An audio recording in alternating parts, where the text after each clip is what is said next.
ஆண்டவராய் இயேசு கிறிஸ்துவின் நாமத்தினாலே உங்கள் அனைவருக்கும் அன்பான நல்வாழ்த்துக்களை தெரிவித்துக் கொள்கிறேன். கர்த்தர் நல்லவர், அவருடைய கிருபை என்றும் உள்ளது. இந்த நாளிலே நம்முடைய தியானத்திற்காக எபிரேய நிருபம் 11வது அதிகாரம் 26, 25, 26 ஆகிய வசனங்களை வாசிக்க தேவன் உதவி செய்வாராக. அதை குறித்து தியானிக்க ஆண்டவர் நம்மை பலப்படுத்துவாராக. அநித்தியமான பாவ சந்தோஷங்களை அனுபவிப்பதை பார்க்கிலும் தேவனுடைய ஜனங்களோட துன்பத்தை அனுபவிப்பதையே தெரிந்து கொண்டு இனி வரும் பலன் மேல் நோக்கமாய் இருந்து எகிப்தில் உள்ள பொக்கிஷங்களிலும் கிறிஸ்துவ நிமித்தம் வரும் நிந்தையை அதிக பாக்கியம் என்று எண்ணினான். இது யாரை குறித்து சொல்லப்பட்டிருக்கிறது? 11வது அதிகாரத்தில் ஃபுல்லா விசுவாச வீரர்களுடைய பட்டியல் அங்கு எழுதப்பட்டுள்ளது. அப்படி அந்த பட்டியலிலே மோசே இடம்பெற்றதாய் நாம் பார்க்கிறோம்.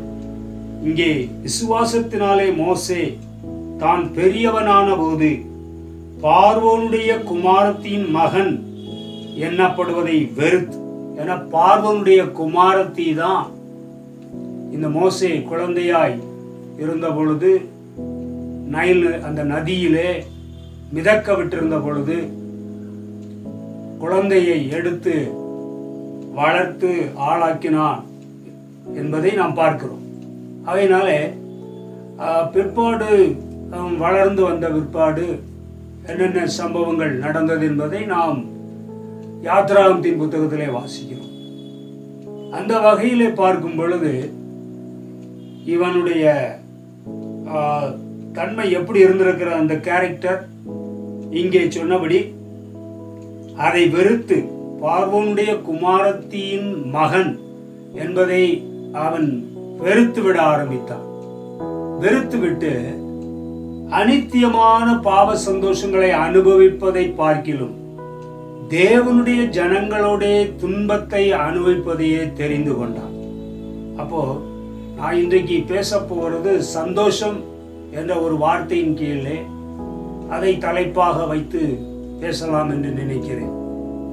சந்தோஷம் என்று நாம் வேதத்தை வாசித்து பார்க்கும் பொழுது அதை ஒரு 3 வகையாக பிரிக்கலாம். அதிலே தான் ஒன்று அநித்தியமான பாவ சந்தோஷம் என்று சொல்லி நாம் எடுத்துக்கொள்ளலாம். இப்ப இதுல அநித்தியமான அப்படிங்கிற ஒரு வார்த்தை என்ன தெரிகிறது? அது ஒரு தற்காலிகமான சந்தோஷம். ஆனால் அது பாவ சந்தோஷம். அந்த பாவ சந்தோஷங்களை அனுபவிப்பதை பார்க்கிலும் தேவனுடைய ஜனங்களோடு துன்பத்தை அனுபவிப்பதையே தெரிந்து கொண்டான். நம்ம எல்லாருக்குமே தெரியும், கர்த்தர் மோசேயை ஊழியத்துக்கு அழைக்கும் பொழுது 80 வயது. அதற்கு மேலதான் இந்த இஸ்ரேல் ஜனங்களை வழி நடத்திக்கிட்டு வரான். அவன் சந்தித்த பிரச்சனைகள் ஏராளம். சும்மா நம்ம இன்னைக்கு ஈஸியா சொல்லிடுறோம், மோசே ஒரு பெரிய கிரேட் லீடர் அப்படின்னு சொல்லி.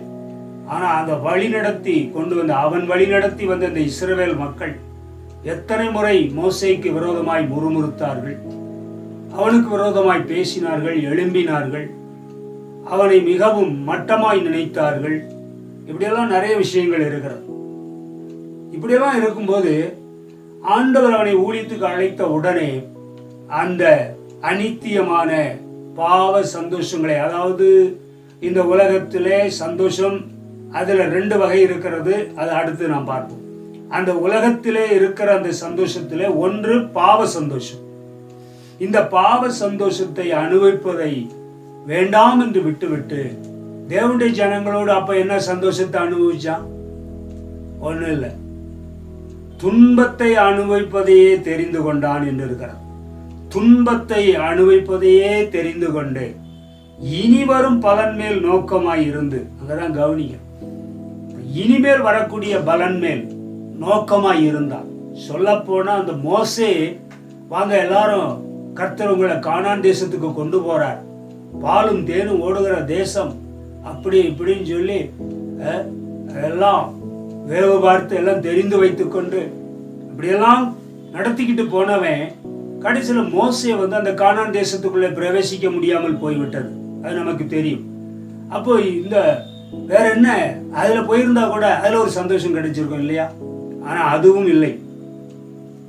அப்படியானால் இனி வரும் பலன் மேல் நோக்கமாய் இருந்தான். பரலோகத்திலே அவனுக்கு கொடுக்கப்படுகிற பலன் என்ன அப்படிங்கறதெல்லாம் யோசித்தான். ஆண்டவருக்கு ஸ்தோத்திரம். பிற்பாடு நம்ம புதிய ஏற்பாட்டுல மத்தேயு 17 எடுத்து படிச்சு பார்த்தா, இயேசுவோடு இந்த மறுரூப மலையில மோசேயும் எலியாவும் என்ன செய்யறாங்க, 2 பேரும் பேசுறாங்க. அதை பேதுரு பார்த்துட்டு சொல்றான். மோசேயும் எலியாவும் பேசுறத பார்த்துட்டு, உங்க 3 பேருக்கும் ஆளுக்கு ஒரு கூடாரம் போடலாம் என்று சொல்கிறான். இங்க இருக்கிறது ரொம்ப நல்லா இருக்கு, பிளசண்டா இருக்கு அப்படிங்கிறான். அப்ப என்ன, மோசே கர்த்தருக்கு ஸ்தோத்திரம் மரித்த பிற்பாடு அங்க பரலோகத்துல அவன் இருக்கிறான். அதனாலதான் அங்க மறுரூப மலையில இயேசுவோடு டிஸ்கஸ் பண்றதை பார்க்கிறோம். இனி வரும் பலன் மேல் நோக்கமாய் இருந்து எகிப்தில் உள்ள பொக்கிஷங்களிலும் கிறிஸ்துவின் நிமித்தம் பாருங்க. அப்ப மோசேயின் நாட்களிலே கிறிஸ்து அங்க வர்றாரு. அதுதான் நான் சொல்றேன். பவுல் அதை தெளிவா கொரிந்தியர் நிருபத்துல எழுதியிருக்காரு இல்லையா? மேகமா வந்தது யாரு? கிறிஸ்து தான். தண்ணீர் கண்மலை யாரு? கிறிஸ்து தான். அங்க இருந்தா தண்ணீர் புறப்பட்டு வந்தது. இப்படி நிறைய விஷயங்கள் அங்க ஆவிக்குரிய அர்த்தத்தை கொடுக்கக்கூடியதாக இருக்கிறது. அப்போ இங்க கிறிஸ்துவின் நிமித்தம் என்ன செய்யறான்? எகிப்தில் உள்ள பொக்கிஷங்களிலும் கிறிஸ்துவின் நிமித்தம் வரும் நிந்தையை அதிக பாக்கியம் என்று எண்ணினார். ஆண்டவருக்கு ஸ்தோத்திரம். இயேசுவே ஒரு இடத்துல கோட் பண்ற, சர்ப்பமானது, வெண்கல சர்ப்பமானது மோசேயினால் கோலினால் உயர்த்தப்பட்டிருந்தது. அதை பார்த்தவர்கள், நோக்கி பார்த்தவர்கள் எல்லாம் பிழைத்துக் கொண்டார்கள். விஷ பாம்பு கடித்ததினாலே கடிச்சா செத்தே போயிடுவான்.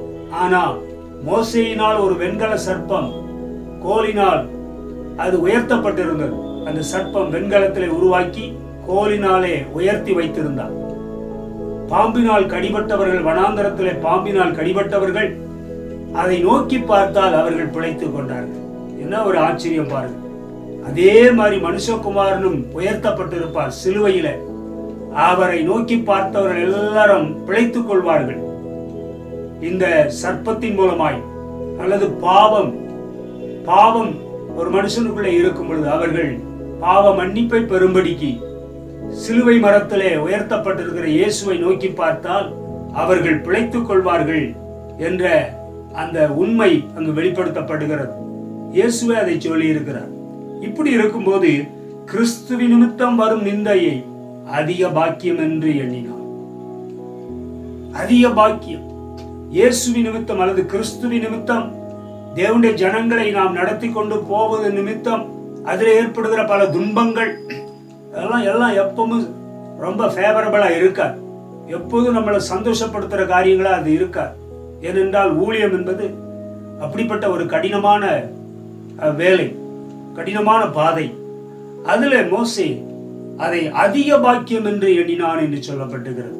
அப்படியானால் இங்கே நம்முடைய வாழ்க்கையிலும் கூட இவன் மோசேயை போல பாவ சந்தோஷம், அதுவும் டெம்பரரி, ஆமா டெம்பரரியா இருக்கிறது. அந்த அனித்தியமான பாவ சந்தோஷம், பாவத்துல சந்தோஷம் உண்டு, ஆனா அது தற்காலிகமானது, மேலும் அது தண்டனைக்குரியது என்பதை நாம் அறிந்து கொள்ள வேண்டும். இப்படி மோசே ஆண்டவருடைய ஜனங்களை நடத்தி கொண்டு போவதை அதிக பாக்கியம் என்று அவன் எண்ணினான். காரணம், அவனுடைய எண்ணம் எல்லாம் எகிப்தில் உள்ள பொக்கிஷங்கள் அல்ல. அங்கே இருந்திருந்தா பார்வோனுக்கு அடுத்தபடியா இவன் ஒருவேளை அந்த தேசத்தை ஆளுகை செய்யக்கூடிய ஒரு வாய்ப்பு கிடைத்திருக்க கூடும். ஆனால் அதை எல்லாவற்றையும் விட்டு ஆண்டவருடைய ஜனங்களோடு துன்பத்தை அனுபவிப்பதை அவன் தெரிந்து கொண்டான் என்பதை நாம் அறிந்து கொள்ள வேண்டும். நம்முடைய வாழ்க்கையிலும் கூட கர்த்தருக்கென்று வேலை செய்யும் பொழுது, விசுவாச பாதையை நடக்கும் பொழுது இப்படிப்பட்ட பல காரியங்களை நாம் என்ன செய்ய வேண்டும்? அவைகளை தவிர்த்து விட்டு ஆண்டவருடைய நாமத்து நிமித்தம் பாடுகளையும் துன்பங்களையும் ஒருவேளை நாம் அனுபவிப்போமே ஆனால் நிச்சயமாய் பரலோகத்திலே நமக்கு பலன் உண்டு என்பதை நாம் அறிந்து கொள்ள வேண்டும். இரண்டாவதாக பாருங்கள், இந்த உலகத்திலே சந்தோஷம் இருக்கிறது. இந்த உலகத்திலே சந்தோஷம் இருக்கிறது. இன்பமும் துன்பமும் கலந்ததுதான் இந்த உலக வாழ்க்கை என்று சொல்லி எல்லா மனிதர்களும் அறிந்திருக்கிறார்கள். அதிலே எந்த மாற்று கருத்தும் இல்லை. உலகத்திலே சந்தோஷம் உண்டு. இப்ப பாருங்களேன், பிரசங்கியின் புத்தகத்துல 2ஆம் அதிகாரம் முதல் 2 வசனத்தை வாசிக்கிறேன். நான் என் உள்ளத்திலே சொல்லிக் கொண்டது என்னவென்றால், வா, இப்பொழுது உன்னை சந்தோஷத்தினாலே சோதித்து பார்ப்பேன், இன்பத்தை அனுபவி என்றேன். இதோ இதுவும் மாயையாயிருந்தது. நகைப்பை குறித்து அது பைத்தியம் என்றும் சந்தோஷத்தை குறித்து அது என்ன செய்யும் என்றும் சொன்னேன் என்று சாலமோன் ஞானி எழுதி வைத்திருக்கிறார். நகைப்பை குறித்து அது பைத்தியம், சந்தோஷத்தை குறித்து அது என்ன செய்யும் என்று சொன்னான். காரணம் என்ன தெரியுமா? சாலமோன மாதிரி உடுத்தி இருந்தது கிடையாது. சாலமோன மாதிரி லக்ஸரியா ஆடம்பரமா வாழ்ந்தவன் எவனும் கிடையாது. அந்த அளவுக்கு அவனுக்கு வசதி வாய்ப்புகள், அந்த அளவுக்கு பைபிளை தொடர்ந்து படிச்சு பார்த்தா, நான் என்ன வெளியே அப்படி பார்க்கறனோ அது என் வீட்டுக்குள்ள இருக்கும். என் கண்கள் இச்சித்தவைகளில் ஒன்றையும் நான் என்ன செய்யவில்லை, அவைகளுக்கு தடை பண்ணவில்லை. என் இருதயத்துக்கு ஒரு சந்தோஷத்தையும் நான் வேண்டாம் என்று விலக்கவில்லை. நான் செய்ய முயற்சித்த எல்லாம் என் மனம் பாருங்க மகிழ்ச்சி கொண்டிருந்தது. இதுவே என் பிரயாசங்கள் எல்லாவற்றினாலும் எனக்கு வந்த பலன் அப்படிங்கிறான். இப்படியெல்லாம் எல்லாவற்றையும் அவன் அனுபவித்தான். எல்லாவற்றையும் என்ஜாய் பண்ணிட்டு சந்தோஷம்னா என்ன, அது என்ன செய்யும், அது என்ன செய்யும், அது என்ன சந்தோஷம் அப்படிங்கிறான். அப்படின்னா என்ன? இதுவும் மாயை, இதுவும் மாயை, எல்லாம் வேனிட்டி. ஒரு புகை அப்படியே குப்புன்னு எழும்பி வருது, புகை வருது ஒரு இடத்துல, அது கொஞ்ச நேரத்தை அப்படியே மறைந்து போய்விடும். அதுபோல இவைகள் இந்த உலகத்துல இவ்வளவு வசதியோடு வாழ்ந்தவன் அத சந்தோஷத்தை சந்தோஷமா நினைக்க முடியல. காரணம் பார்த்தா எல்லாத்தையும் அனுபவிச்சு விட்டு கூட என்ன இதுல இருக்குது, எல்லாம் மாயையா இருக்கிறதே என்று சொல்லி அவன் சொன்னதாய் பார்க்கிறோம். சரி, அது ஒரு புறம் இருக்க, உலகத்துல அப்ப சந்தோஷம் இருக்கத்தான் செய்யுது. அவன் சந்தோஷத்தை அனுபவிச்சிருக்கிறான். இதுதான் என்னுடைய பலன். இப்ப உதாரணத்துக்கு சொல்ல போனால், இயல்பா பார்க்கும்போது பொதுவா பார்த்தா அது சம்பளம் வாங்கின அன்னைக்கு இருக்கிற சந்தோஷம் 4வது வாரத்துல இருக்க எல்லா மனிதர்களும். ஆமா, அன்னைக்கு ஒரு சந்தோஷம் இருக்கும். அதுபோல ஒன்று பெறும்போது நாம் சந்தோஷப்படுகிறோம், ஒன்றை இழக்கும் போது துக்கப்படுகிறோம் அல்லது வேதனைப்படுகிறோம். இது இயேசுவே சொன்ன உதாரணத்துல ஓமையில இருந்து நாம் அறிந்து கொள்ள முடிகிறது. லூக்காவுல அதை குறித்து வாசிக்கிறோம். 100 ஆடு ஒருத்தனுக்கு இருந்துச்சு, அதுல ஒரு ஆடு காணாமல் போய்விட்டது. அந்த ஆட்டை அந்த மனுஷன் நினைச்சுதான் தேடி போய் அந்த ஆட்டை கண்டுபிடிச்சிட்டான். கண்டுபிடித்த பிற்பாடு வந்து என்னோடு கூட என்ன செய்யுங்கள், சந்தோஷப்படுங்கள் என்று சொன்னான். அப்ப அவன் சந்தோஷப்பட்டிருக்கான், அந்த ஒரு ஆடு கிடைத்து விட்டது என்று சொல்லி. இப்படி அந்த ஒரு ஆடு அது உலக பிரகாரமான ஒரு பொருள், ஒரு மிருக ஜீவன். அது காணாமல் போன போது வேதனைப்பட்டான், தேடி போனான், கண்டுபிடித்த உடனே என்னோடு கூட சந்தோஷப்படுங்கள் என்று சொன்னான். அடுத்து பார்த்தா ஒருத்தி 10 வெள்ளிக்காசு சேர்த்து வச்சிருந்தா, அதுல ஒன்று காணாமல் போய்விட்டது. அவன் என்ன செஞ்சா, விளக்க கொளுத்தி வீட்டை பெருக்கி சுத்தம் பண்ணி எங்க கிடக்கிறது என்று சொல்லி அதை அவள் தேடி கண்டுபிடித்து விட்டாள். உடனே அதற்காக என்னுடைய வெள்ளிக்காசு, காணாமல் போன வெள்ளிக்காசு கிடைத்து விட்டது, சந்தோஷப்படுகிறேன், சந்தோஷப்படுங்கள் என்று சொன்னதாய் நாம் பார்க்கிறோம். இன்னொரு ஓமையை சொன்னாரு. 2 மகன்கள் இருந்தாங்க. இளையவன் நினைச்சான், தகப்பனை விட்டு ஆஸ்தி எல்லாம் வாங்கி கொண்டு அவன் போயிட்டான் இல்லையா? அந்த சம்பவத்தை வாசிக்கும் போது திரும்பி அவன் வந்தபோது தகப்பன் சொல்றாப்புல, என் மகன், இளைய மகன் காணாமல் போய்விட்டான், காணாமல் போயிருந்தான், இப்பொழுது அவன் திரும்ப வந்து விட்டான், அதனாலே நான் சந்தோஷப்படுகிறேன் சொல்லி கட்டி தழுவி அவனை முத்தம் செய்து அன்போடு ஏற்றுக்கொண்டு பெரிய விருந்து செய்து எல்லோரையும் சந்தோஷப்படுத்தினதாய் நாம் பார்க்கிறோம். இதுலலாம் நிச்சயமா அப்படித்தான் இருக்கும் இல்லையா? அப்படித்தான் இருக்கும். ஒரு பொருள் காணாம போகுது, அது திரும்ப கிடைத்தது என்றால் அந்த சந்தோஷம் திரும்ப வந்துவிடும். ஒன்றை நாம் இழக்கும் போது அந்த வேதனை வருகிறது, திரும்ப பெற்றுக்கொள்ளும் பொழுது நமக்கு சந்தோஷம் வருகிறது. இது எல்லாமே இந்த உலகத்திலே காணப்படுகிற சந்தோஷமாய் இருக்கிறது. அப்போ இந்த உலகத்துல இப்படித்தான் இருக்கும். அது சந்தோஷம் வரும். திரும்ப பாத்தீங்கன்னா அடுத்து ஏதாவது ஒரு விஷயத்து நிமித்தம் நாம் சங்கடப்படுவோம், வேதனைப்படுவோம். அப்ப என்ன தெரிகிறது? மொத்தத்துல இது மாறி மாறி வருகிறது. இது இதுவும் தற்காலிகமானதுதான், இது நிரந்தரமானது அல்ல. பொதுவாக சொல்வார்கள் எல்லாமே சில காலம் என்று சொல்வார்கள். உலகத்திலே வாழ்ந்து கொண்டிருக்கிற நமக்கு எல்லாமே சில காலம். அப்படியானால் அவ்வளவு வசதி வாய்ப்போடு வாழ்ந்த சாலமோன் இப்படிப்பட்ட இந்த காரியங்களை எல்லாம் வச்சுட்டு இதெல்லாம் சந்தோஷமா? சந்தோஷத்தை குறித்து அது என்ன செய்யும் என்று அவன் கேட்கிறான். அவனுக்கு இதுல என்ன இருக்கிறது என்று கேள்வி. இது போல இன்றைக்கு நம்முடைய வாழ்க்கையிலும் கூட இதெல்லாம், ஏன்னா ஒரு விஷயத்துல சந்தோஷப்பட்டா அடுத்த விஷயத்துல வேதனைப்படுற மாதிரி இருக்கு. அப்போ என்ன ஆகிறது? அந்த சந்தோஷம் பறந்து போய் விடுகிறது. அது இல்லை, அது நிலைக்க மாட்டேங்கிறது, இருக்க மாட்டேங்குது. மனசுக்குள்ளே அது சந்தோஷம் இருக்க மாட்டேங்குது. ஆகவே இந்த உலகத்திலே மொத்தத்துல பார்த்தா ஒன்று இது போன்ற ஒரு பொருளை இழக்கும் போது நமக்கு வேதனையும், திரும்ப பெற்றுக்கொள்ளும் பொழுது அல்லது ஒரு வரவு வரும்போது ஒரு சந்தோஷமும் இருக்கிறது. அது ஒரு புறம் இருக்க, இன்னொன்று நான் ஏற்கனவே முதல் குறிப்பில் சொன்னது போல அனித்தியமான பாவ சந்தோஷங்கள் என்று ஒன்று இருக்கிறது. அது முற்றிலும் தவிர்க்கப்பட வேண்டிய ஒன்று. ஆனால் நான் சொன்ன இந்த இழக்கிறது திரும்ப பெற்றுக்கொள்கிறது என்ற காரியங்களை நாம் தவிர்க்க முடியாது. இதெல்லாம் வாழ்க்கையில குறுக்கிடுகிற காரியங்கள். அப்படியானால் இந்த ரெண்டுமே பார்த்தா இந்த உலகத்துல இருக்கக்கூடிய சந்தோஷம் என்று ஆகிவிடுகிறது. ஆண்டவருக்கு மகிமை உண்டாகட்டும். இன்னும் ஒரு குறிப்பை நான் இன்றைக்கு சொல்லிவிட்டு நிறுத்தி விடுகிறேன். கர்த்தருக்கு சித்தமானால் அடுத்த வாரத்திலே நாம் அதனுடைய தொடர்ச்சியை நாம் பார்க்க தேவன் நமக்கு உதவி செய்வாராக.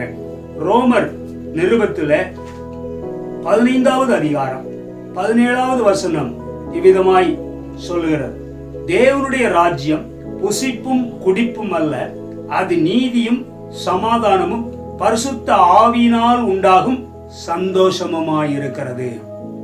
பாத்தீங்களா? அப்போ இதுல உலக பிரகாரமான ஒரு சந்தோஷம் அது அப்படி போகுது. அப்படியானால் கர்த்தருடைய பிள்ளைகளுக்கு நமக்கு எப்படி சந்தோஷம் கிடைக்கும்? அந்த சந்தோஷம் அது எப்படிப்பட்டதாய் இருக்கிறது? அது நமக்கு அது ஒரு நிரந்தரமான ஒரு காரியமாய் இருக்கிறது.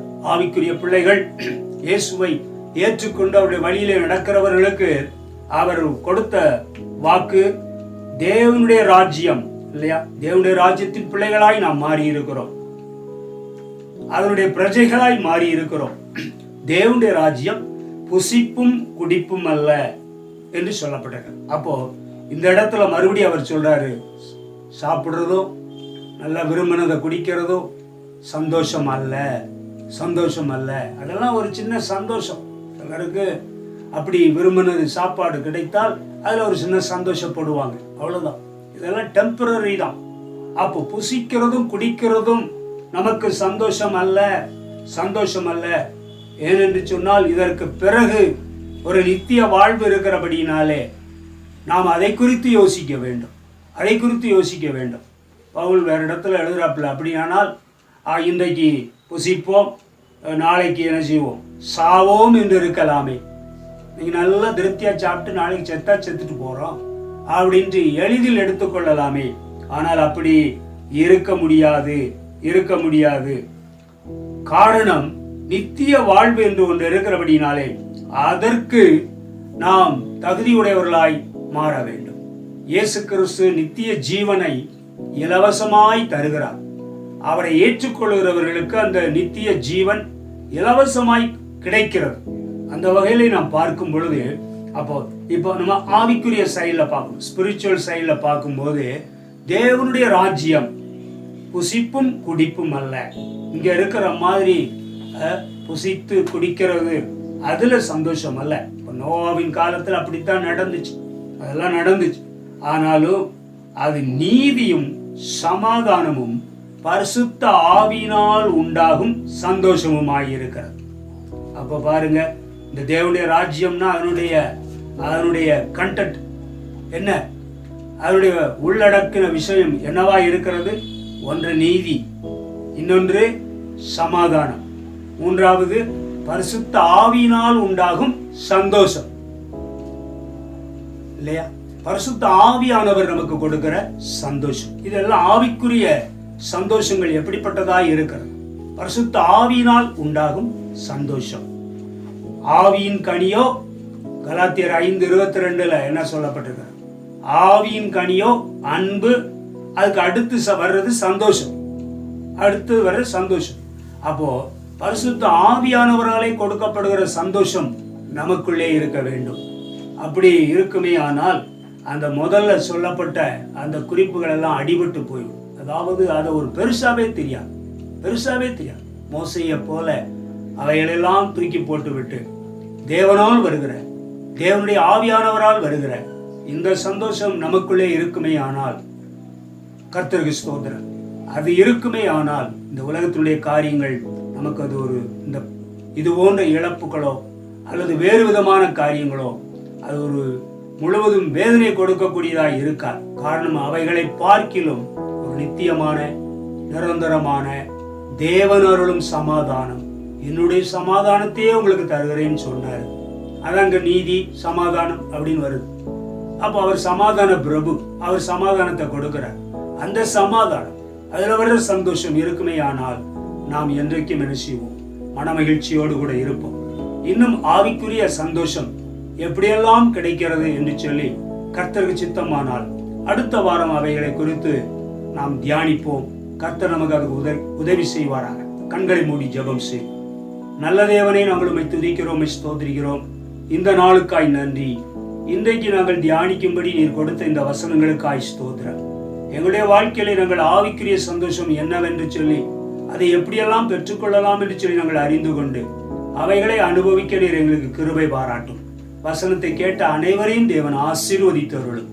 இயேசு கிறிஸ்துவின் நாமத்திலே வேண்டிக் கொள்கிறோம் ஜீவனுள்ள பிதாவே. ஆமென், ஆமென்.